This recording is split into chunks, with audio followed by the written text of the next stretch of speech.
All right, I'll let you get started with yours. Okay, so I started with some nonfiction because, well, first of all, I love nonfiction. And then when I was writing my memoir, and before that, I also binged on memoirs. So these are all memoirs that have travel of some sort. Some I'm sure you've heard of. They're super famous. And others you probably haven't. So we've got the first one is Eat, Pray, Love, Of course. by Elizabeth Gilbert.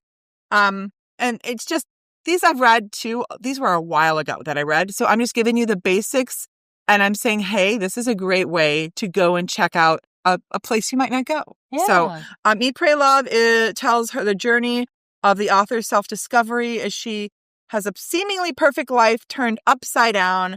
She quits her job, sells all her belongings, and takes a solo trip around the world for a year. The book describes her adventures in Rome, India, and Bali. So three very different places. One thing that stood out to me that I still remember is a scene in Bali that I cannot describe on here without bursting into giggles, where she goes into, I think it's like a voodoo doctor or something, and someone was trying to describe a problem they were having.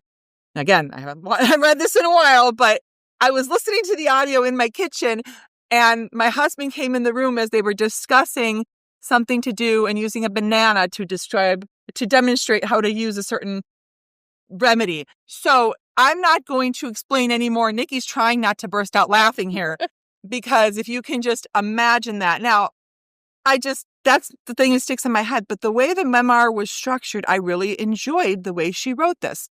Did I love her story? Do I think she's the best person ever? Oh, no. That's not it. And again, these stories are, some of these people I didn't like very much when I read their stories, but I went on a trip with them. Yeah. You know what I mean? Okay. So this one, in case you don't know too, is a movie.